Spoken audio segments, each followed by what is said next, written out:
ఎన్నికల తర్వాత జగన్ డిప్రెషన్ కు లోనయ్యారని విమర్శించారు ఆంధ్రప్రదేశ్ బీజేపీ అధ్యక్షుడు పీవీఎన్ మాధవ్. అమరావతికి చట్టబద్ధత కల్పించడంతో జగన్ నిరాశ చెందారని, మా జగన్ అని పెట్టడం కుదరక మావిగన్ అన్నారని మండిపడ్డారు. రాష్ట్రం విడిపోయిన తర్వాత ఇన్నాళ్టికి అమరావతి రాజధానిగా నిర్ణయం జరిగిందన్నారు.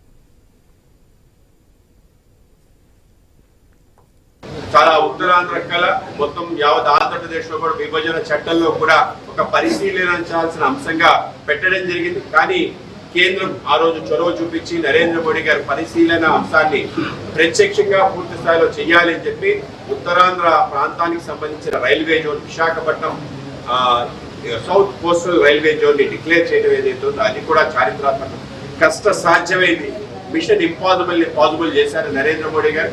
ఆ విధంగా ఒక ప్రత్యేక రైల్వే జోన్ ఆంధ్రప్రదేశ్ రావటం, అది కూడా దేశంలో మొదటి railway zone catering to state సంబంధించిన కౌంటర్స్, అంటే వాటి యొక్క సరిహద్దుల ప్రాంతంలో ఆ విధంగా రావడం, ఆ విధంగా సౌత్ కోస్టల్ రైల్వేస్ వచ్చింది.